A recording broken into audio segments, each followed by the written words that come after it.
کا پورا پورا حق ادا کر دیا ہے. آپ اس موقع پر لوگوں سے پہلے ہو کیا آپ سب قیامت کے دن بھی گواہی دے دیں گے کہ محمد رسول اللہ نے دین کو صحیح صحیح پہنچا دیا ہے؟ سب نے کہا قیامت کے دن ہم گواہی دے دیں گے کہ اللہ محمد صلی اللہ علیہ وسلم نے دین کو پورا پورا ہم تک پہنچا دیا ہے، پہنچا دیا. پھر اللہ کے رسول یہی تبسم کیے اور فرمایا اے صحابہ قیامت کے دن نوح علیہ السلام سے اللہ سوال کرے گا، اے نوح علیہ السلام میں تم کو دنیا میں داعی بنا کر بھیجا تھا، کیا تم نے دنیا میں پورا پورا عمل کیا یا نہیں؟ لوگوں تک اپنا پیغام پہنچایا یا نہیں؟ نوح علیہ السلام کہیں گے اللہ جو چیز ہماری ذمہ تھی ہم نے سب تک پورا پورا پہنچا دیا ہے. پھر ان کی قوم سے پوچھا جائے گا، ان کی قوم سے کہے گا اے نوح علیہ السلام کی قوم سے بتاؤ تمہاری درمیان کوئی پیغام پہنچانے والا آیا، کوئی ڈرانے والا آیا؟ ان کی قوم کہیں گی نہیں، چھٹلا دیں گے نوح علیہ السلام کو. اس لیے اللہ کے رسول نے کہا اے میرے صحابہ کہیں ایسا ہو کہ قیامت کے دن تم مجھے جھٹلا دو اور یہ کہہ دو کہ ہم تک کوئی داعی نہیں آیا، ہم تک کوئی ڈرانے والا نہیں آیا. اس لیے ہم اللہ کو گواہ بنا رہے ہیں اور یہ جملہ بار بار ادا کرتے رہے، اللہم اشہد اللہم اشہد اللہم اشہد. اے اللہ گواہ ہونا، اے اللہ گواہ ہونا، اے اللہ گواہ ہونا. میری امت نے آج گواہی دے کہ ہم نے اپنا تمام پیغام لوگوں تک پہنچا دیا. اے اللہ آج میری امت گواہی دے رہی ہے، اے اللہ تو بھی ان کی گواہی پر گواہ بن جانا. کہیں ایسا نہ ہو کہ قیامت کے دن جس طرح نوح علیہ السلام کی قوم نوح علیہ السلام کو جھٹلائیں گے، اسی طرح کہیں ایسا نہ ہو کہ یہ مجھے جھٹلاتے. یا ایھا النبی انا ارسلناک شاہدا ومبشرا ونذیرا وداعیا الی اللہ باذنہ وسراجا منیرا. اے نبی ہم نے آپ کو شاہد بنا کر بھیجا، ہم نے آپ کو گواہی دینے والا بنا کر بھیجا، ہم نے آپ کو ڈرانے والا بنا کر بھیجا، ہم نے آپ کو خوشخبری دینے والا بنا کر بھیجا. جب آپ کو سفر معراج کرائی گئی، معراج کا سفر ہوا، سبحان الذی اسری بعبدہ لیلا من المسجد الحرام الی المسجد الاقصی. مسجد حرام سے مسجد اقصی تک سفر کرایا گیا، سیر کرائی گئی. اس کے بعد آپ رات رات واپس آئے. واپس آنے کے بعد جو آپ کا معمول تھا، جو دستور تھا، صبح صبح ابو جہل ارد گرد گھوم رہے تھے. ابو جہل سب سے بڑا دشمن تھا، گھوم رہے تھے اور کہہ رہے تھے اللہ کے رسول. وہ تو مانتے نہیں تھے، محمد کہہ کے پکار رہے تھے اے محمد. ہم سب پڑھ لیا کہ یہ صلی اللہ علیہ وسلم اے محمد کیا آج کوئی نئی بات نئی شریعت آئی ہے، کوئی نیا کام پیش آیا ہے؟ محمد نے کہا ہاں اللہ نے مجھے آج بیت المقدس کا سفر کرایا ہے، بیت المقدس کا سفر کرایا ہے. یہ رات پورا بیت المقدس کا سفر کرا دیا ہے اور ایک رات میں اب واپس آ گئے ہیں. اچھا 2 مہینے کا سفر ایک ہی رات میں جانا اور ایک ہی رات میں آنا، یہ ماننے والی بات نہیں ہے. اے محمد کہ لوگوں کو جمع کر کے بھتوڑیا میں لوگوں کو جمع کریں گے اور سب کے سامنے آپ یہ بات کہیں گے کہ 2 مہینے کا سفر ایک ہی رات میں جانا اور ایک ہی رات میں آنا، کیا یہ ماننے والی بات ہے؟ آپ سب کو کہیں گے. کہاں میں سب کو کہوں گا. دیکھیے ابو جہل کے ساتھ ہونا دماغ، لوگوں کو جمع کر کے سب کے سامنے کہیں گے اے محمد اب یہ بات کہو کہ ایک ہی رات میں اللہ نے بیت المقدس کا تمہیں سفر کرایا اور ایک ہی رات میں واپس کرا دیا. کہاں میں کہوں گا. کچھ لوگ جمع ہوئے، ابو جہل نے آواز دی، آواز دے کر لوگوں کو جمع کر دیے. جمع کرنے کے بعد محمد سے کہا محمد سب کے سامنے کہو کہ دلی کا سفر ایک رات میں ہوا اور ایک رات میں واپس آ گیا، بیت المقدس کا سفر ایک رات میں گیا اور ایک رات میں آ گیا، 2 مہینے کا سفر ایک رات میں. محمد نے کہہ دیا کہ ہاں ایک ہی رات میں گئے اور ایک ہی رات میں واپس آ گئے. سب نے کہا محمد کیا بات کر رہے ہیں؟ ابو جہل نے کہا محمد ہم آپ کے بارے میں شک کیا کرتے تھے کہ آپ مجنون ہیں، آپ پاگل ہیں، لیکن آج وہ ڈاؤٹ کلیئر ہو گیا، وہ شک کلیئر ہو گیا، آپ حقیقت میں پاگل ہیں، آپ حقیقت میں مجنون ہیں، اور یہ بات دعویٰ کر رہے ہیں کہ یہ کیا بیت المقدس میں جانا اور آنا، دو مہینے کا سفر ایک رات میں طے کرنا، آپ سچ میں پاگل ہیں۔ پھر ابو جہل نے کہا محمد کا سب سے پیارا ساتھی، محمد کا ساتھ دینے والا ساتھی ابو بکر صدیق ہے، ان کے پاس یہ خبر دی جائے، ان کے پاس یہ خبر دی جائے، وہ جب سنیں گے کہ اپنے دوست کے بارے میں کہ دوست ایسی ایسی بات کہہ رہا ہے تو ان کی دوستی کینسل ہو جائے گی اور کہیں گے اے محمد آپ ایسی بات کر رہے ہیں۔ کچھ لوگ ابو بکر صدیق کے پاس گئے اور ابو بکر صدیق سے کہا تمہارے ساتھی کا دعویٰ ایسا ہے کہ ایک ہی رات میں بیت المقدس گئے اور یہاں سے واپس آ گئے، کیا مانیں گے اس بات کو؟ ابو بکر نے کہا اگر محمد نے کہا ہے تو ہم اس کی بات کو تصدیق کریں گے۔ اللہ کے رسول نے اس وقت صدیق کا لقب دے دیا۔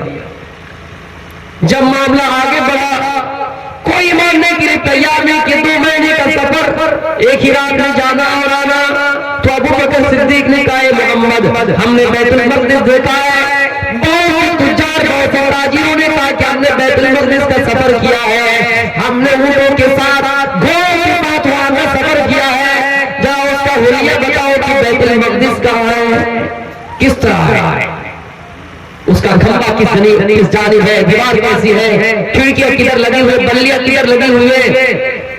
اللہ کے رسول نے اس موقع پر گواہی دی۔ ایسا لگتا ہے کہ اس جگہ پہ آپ کے سامنے بیت المقدس کو سامنے لا کر دیا گیا ہے میرے پیارے ساتھیوں، اور آپ بتاتے گئے کہ یہاں پر اس کی یہ دیوار، یہاں پر اس کی یہ دیوار، یہاں پر اس کی یہ دیوار، کھڑکیاں اس جانب، اس جانب کھمبا، اس جانب کھڑکیاں، ایسا لگتا ہے کہ آپ کے سامنے بیت المقدس کو حاضر کر دیا گیا۔ آپ نے اس جگہ پہ یہ گواہی دے دی ہے بھائی۔ ہم آپ کہ یہ بات مانیں گے، اور ماننے کی بات ہے کہ 2 مہینے کا سفر ایک دن میں ایک رات میں گئے اور آئے، وہ لوگ مان نہیں رہے تھے۔ اس کی تصدیق کون کیے؟ ابو بکر صدیق رضی اللہ تعالیٰ، اور لقب ملا صدیق سچا۔ پتا چلا ہم اور آپ کسی کو اچھے لقب دے سکتے ہیں، لیکن اچھا لقب سے انسان فیمس نہیں ہوگا، مشہور نہیں ہوگا۔ گاؤں میں کسی آدمی کا نام پوچھنا اگر ان کے اندر کوئی برائی ہو، کوئی عیب ہے، اس آدمی کو عیب بتائیے گا تو جلدی پہچان جائے گا۔ آپ نے کبھی لوگوں کی انداز سے گواہی دی کہ آئے لوگ ہم نے اللہ کو نہیں دیکھا ہے، لیکن گواہی دے کہ اللہ اکبر، اللہ اکبر، اللہ ایک ہے، اللہ کی پشتی کر رہے ہیں۔ میرے پیارے ساتھیوں، آپ نے گواہی اس انداز سے دی، قیامت کے دن میں حوض کوثر میں پانی پینے کے لیے جائیں گے اور آپ اس جگہ پہ بیٹھے رہیں گے، اس جگہ پہ اپنی امت کو پانی پلانے کے لیے حوض کوثر میں منتظر رہیں گے، لوگوں کے انتظار کریں گے، اپنی امتیوں کے انتظار کریں گے، امتی باری باری پانی پینے کے لیے جائیں گے، پانی پلاتی جائیں گے، حوض کوثر کا پانی پلاتی جائیں گے، اتنے میں آواز آئے گی اے محمد۔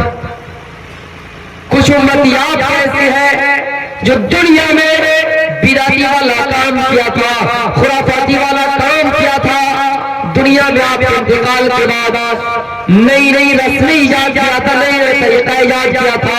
آپ اس جگہ پہ گواہی دے دی کہ میرے انتقال کے بعد یا میرے اس زمانے میں بھی جو بھی بدعتی کام کرے گا اللہ تعالیٰ اس کو اس دن میرے ہاتھ پانی پلانے سے محروم کر دیا جائے گا۔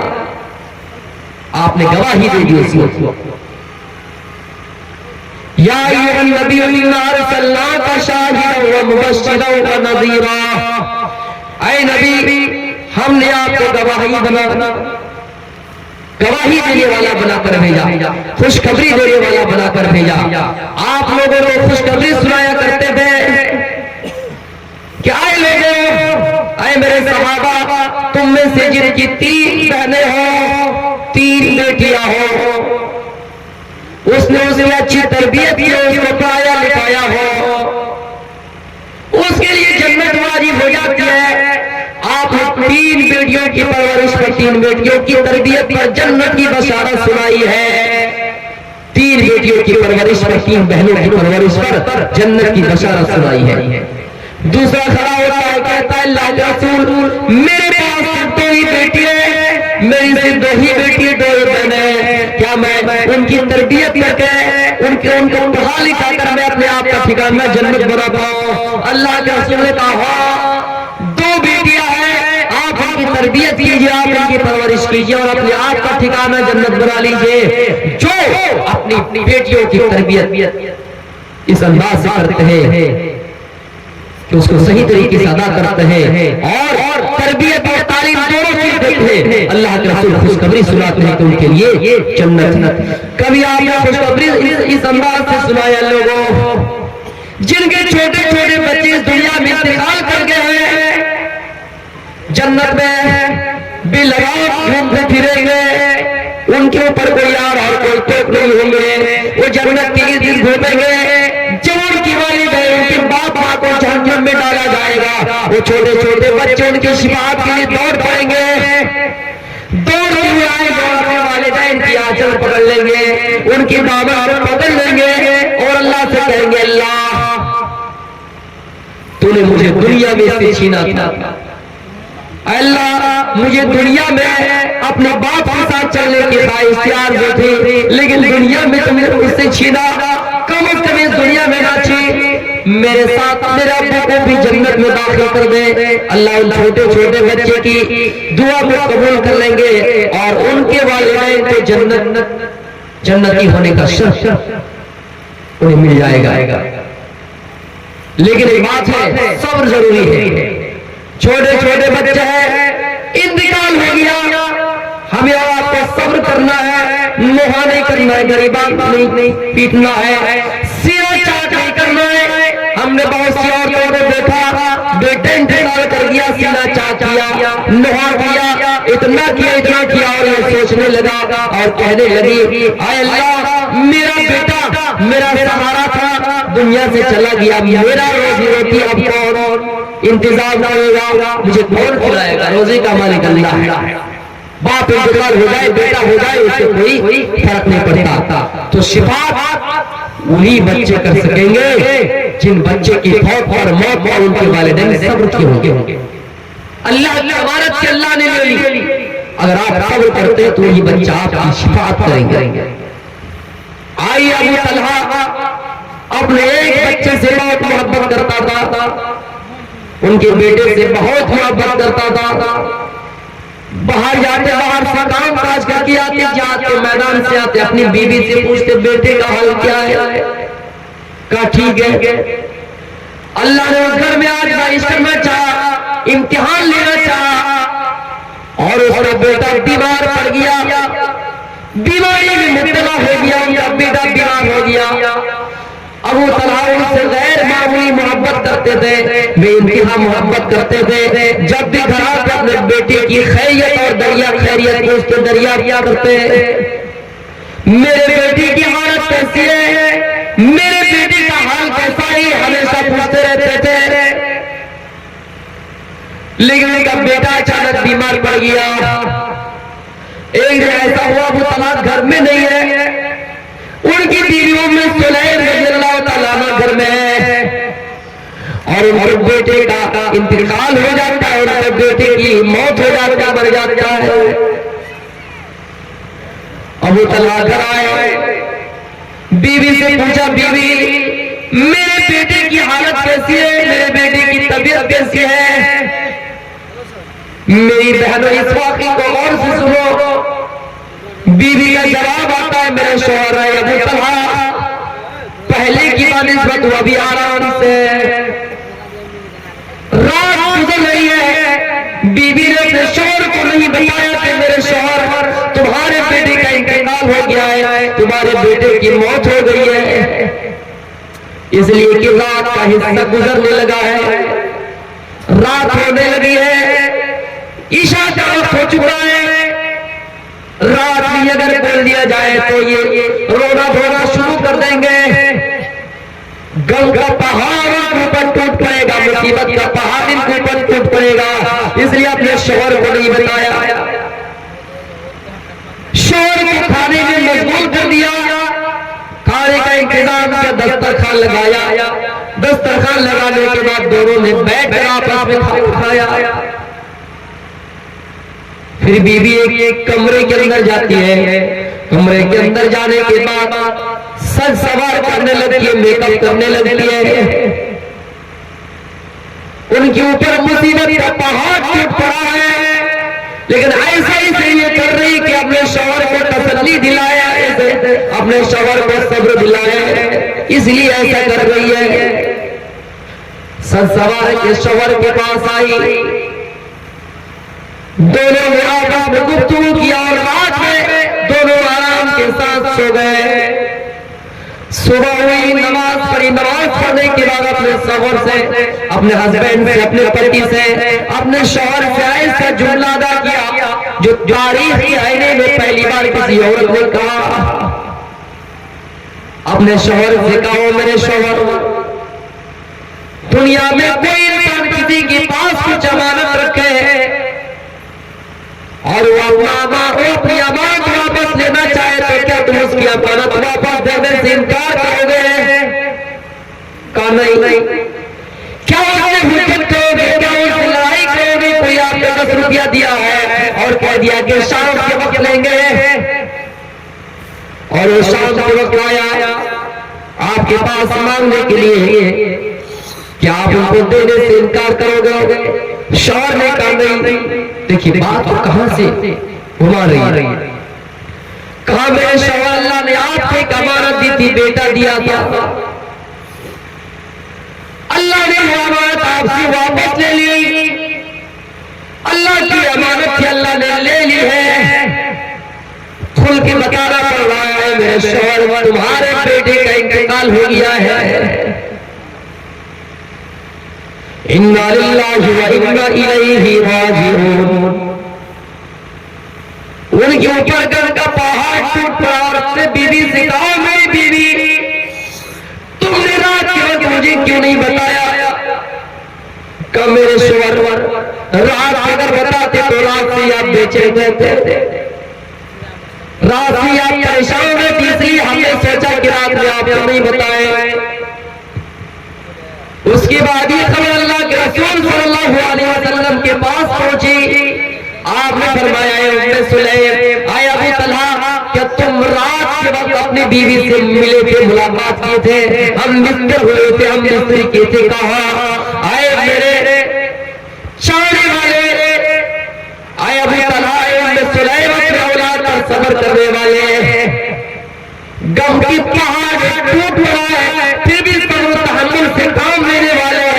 اے ابو طلحہ, میں آپ کے حق میں دعا کرتا ہوں, برکت کی دعائیں دیتا ہوں. آپ نے رات میں ہمیں بستری کی, آپ کی بطن سے پھر ایسا بچہ پیدا ہوگا, ایک ایسا لڑکا پیدا ہوگا, ایک ایسا بچہ جنمے گا جو حافظ قرآن ہوں گے, جو عالم ہوں گے. تاریخ لکھنے والے مورخین کہتے ہیں کہ ان کے بعد ان کا ایک بچہ پیدا ہوا, پھر ان کی نسلوں سے جتنے بچے پیدا ہوئے سب کے سب حافظ قرآن.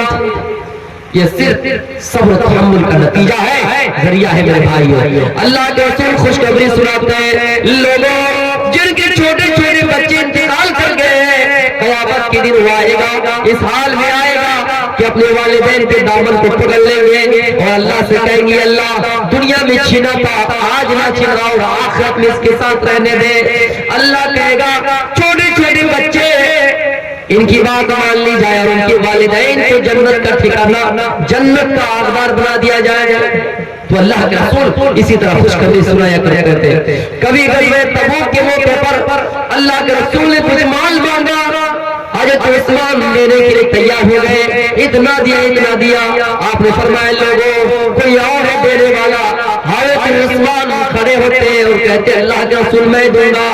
آپ نے عثمان کو بشارت اس انداز سے سنائے کہ اے عثمان, ما ضرّا عمل بعد یوم القط, اے عثمان, آج کی بات سے آپ کو کوئی چیز نقصان نہیں پہنچا سکتی ہے, نہیں پہنچا سکتی ہے. اسی طرح آپ خوشخبری سنایا کرتے تھے میرے پیارے ساتھیوں. آپ نے پھر فرمایا, کہ اے لوگوں جو فرض نماز پڑھتا ہے، فرض نماز پڑھنے کے بعد سلام پھرتا ہے اور سلام پھرنے کے بعد من قرأ آیت الکرسی، جو آیت الکرسی پڑھتا ہے لم یمنعہ من دخول الجنہ، اس کو جنت جانے سے کوئی چیز روک نہیں سکتی ہے۔ اس لیے آیت الکرسی پڑھنے کا اہتمام کیجیے ہر فرض نماز کے بعد، بکل صلاۃ مکتوبہ، ہر فرض نماز کے بعد جو شخص آیت الکرسی پڑھتا ہے، اللہ فرماتا ہے، اللہ کے رسول فرماتے ہیں، خوشخبری سناتے ہیں، جنت جانے سے کوئی چیز اس کو روک نہیں سکتی ہے الا الموت، سوائے موت کے، جب موت آ جائے اس کا ٹھکانہ جنت ہے۔ اس لیے میرے پیارے ساتھیوں، آپ نے باز مواقع پر آپ نے لوگوں کو خوشخبری سنائے، پھر کہا جس نے اچھی طریقے سے وضو بنایا اس کے لیے جنت کے 8 دروازے کھول دیے جاتے ہیں، جنت کے 8 دروازے کھول دیے جاتے ہیں۔ اسی طرح آپ لوگوں کو جنت کی خوشخبری اور بشارت سنایا کرتے تھے۔ صبر کرنے والوں پر، مصیبتیں جھیلنے والوں پر، تکلیفیں جھیلنے والوں پر آپ نے خوشخبری سنائی، وبشر الصابرین، لوگوں کو آپ نے خوشخبری سنائے، اے لوگوں صبر کرنے والوں کے لیے خوشخبری ہے۔ وَنَذِيرًا، اللہ نے آپ کو داعی بنا کر بھیجا، ڈرانے والا بنا کر بھیجا، لوگوں کو آپ نے جہنم کی عذاب سے ڈرایا، قبر کی عذاب سے ڈرایا، اتنا ڈرایا حضرت عثمان رضی اللہ تعالیٰ عنہ، حضرت عثمان غنی رضی اللہ تعالیٰ عنہ جہنم کی عذاب سے جتنا نہیں ڈرا کرتے تھے اتنا قبر کی عذاب سے ڈرا کرتے تھے۔ لوگوں نے پوچھا اے عثمان، آپ کے سامنے جب جہنم کی عذاب کا ذکر کیا جاتا ہے، جہنم کے بارے میں بتایا جاتا ہے تو آپ اتنا نہیں روتے ہیں، لیکن عذاب قبر کے بارے میں جب بتایا جاتا ہے تو آپ اتنا کیوں روتے ہیں؟ حضرت عثمان کہتے ہیں کہ جب قبر میں عذاب دیا جائے گا، حساب و کتاب ہوگا تو سب سے یہ پہلا والا ہوگا، سب سے پہلی منزل قبر کی ہے۔ جو انسان پہلی سیڑھی میں کامیاب، وہ آگے کی منزلوں میں آسانی کے ساتھ کامیاب ہوتے چلے جائیں گے۔ اس لیے قبر کی عذاب سے اگر بچ جائے تو اللہ تعالیٰ آگے کی رات کو ہموار کر دیں گے۔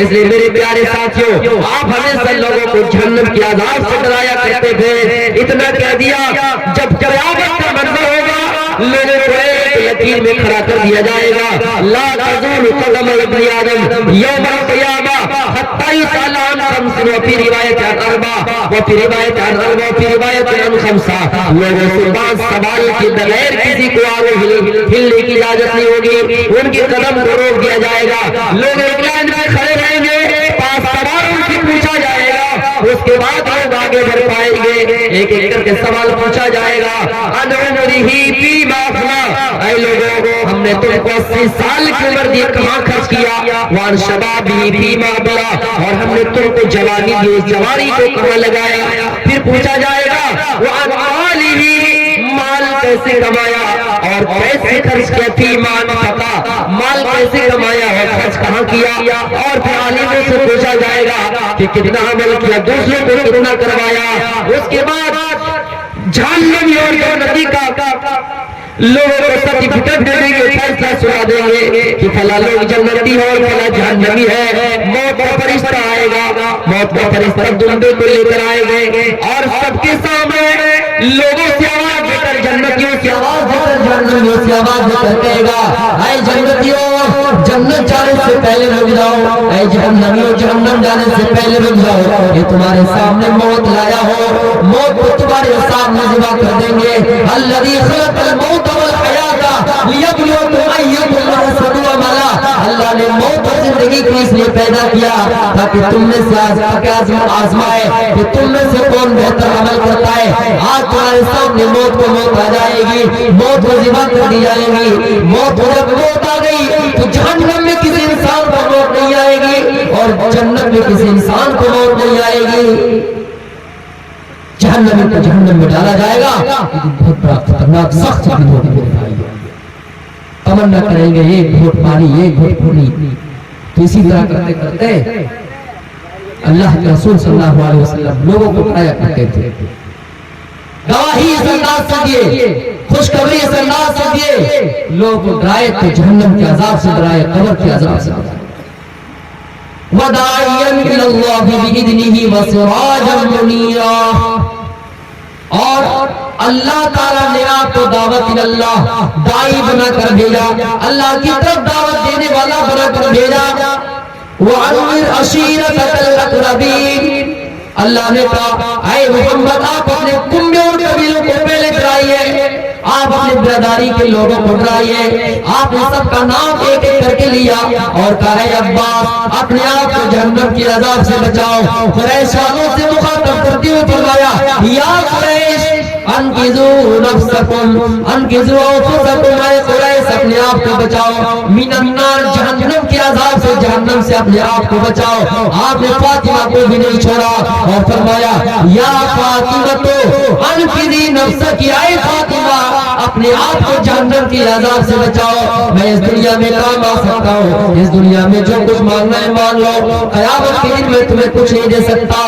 آپ نے قریش والوں کو اس طرح دعوت دی اور ایک پہاڑی پر لے گئے اور سب کو آواز دی یا صباحا، ایک پہاڑی پر جمع کر دیے، کوئی صفا پر جمع کر دیے اور سب سے پہلے اپنے آپ کی تصدیق کروائی، اے صفا پہاڑی والوں، اے کوہ صفا والوں، اے پہاڑی والوں، میں ایسا انسان ہوں، پہلے یہ بتاؤ کیا میں کبھی جھوٹ بولا ہو؟ سب نے کہا قالوا ما جربنا علیک الا صدقا، اے محمد ہم نے آپ کو کبھی جھوٹ بولتے ہوئے نہیں پایا ہے، کیا میں نے کبھی امانت میں خیانت کی؟ آپ نے کہا نہیں، آپ نے کہا نہیں۔ اسی طرح کرتے کرتے لوگوں سے کہا اے لوگوں میں اگر یہ کہوں تو اس پہاڑی کے نیچے سے کوئی